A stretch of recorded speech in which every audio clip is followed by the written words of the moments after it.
Hey everyone, my name is Tiffany, and the reason behind this video is just to summarize my experience taking over the Twitter account for the HSC 230 Health and Technology course.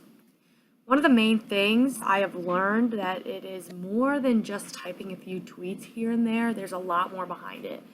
One of the main goals that I had while taking over this account was to really captivate the followers' attention and send important messages across.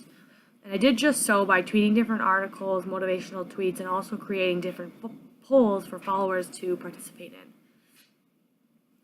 From this project, I've learned that in order to gain followers and increase the number of viewers that you have on your posts, it's important to know the right time to post these different messages. This leads to the one trick that I felt was most beneficial, which was knowing how to use Buffer to post things to Twitter.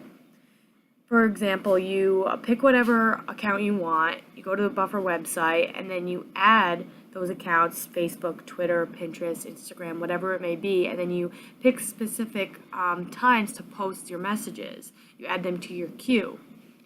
The times I posted my tweets were around 12 p.m., 3 p.m., and 7 p.m. The reason behind that was kind of because I figured people would be on their phone during their lunch break or right before they're getting into bed and settling down for the night. I felt as though I had a little bit of an advantage in using this account because I knew that the majority of the followers were SUNY Oswego students, and being one myself, I was able to post accordingly. For example, one of the first things I did when I was on Twitter was I uploaded multiple HDR photos that were taken of campus, around campus, and this offered viewers a different perspective on campus and of the campus that they're on every day, and allowed them to see how differently you can look at things through just a lens and editing it just a little bit, bringing out those different colors and brightness and contrasts and whatnot. Another thing I learned on Twitter was how to create a poll. A poll is something you pose a question and participants will then answer, and you'll get statistics and see everyone's point of view on it. I thought it was a good idea because I wanted to see the various responses, and that's exactly what I got.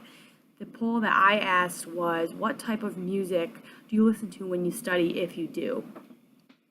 Now, if this account were based for business purposes or to target anyone other than a student, the poll would almost be irrelevant because, if you're a businessman or if you're a doctor or you're doing whatever, you don't really probably study that much, so the post would be almost irrelevant.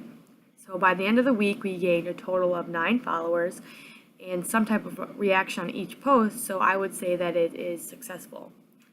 This was actually my first time running a social media account that was not personal, so it was a lot different than many may think. The main things I took away from this project was the little behind the scenes tips and tricks that I learned, and also knowing the first steps on how to increase awareness and captivate an audience on social media. That about wraps it up, so thank you for listening.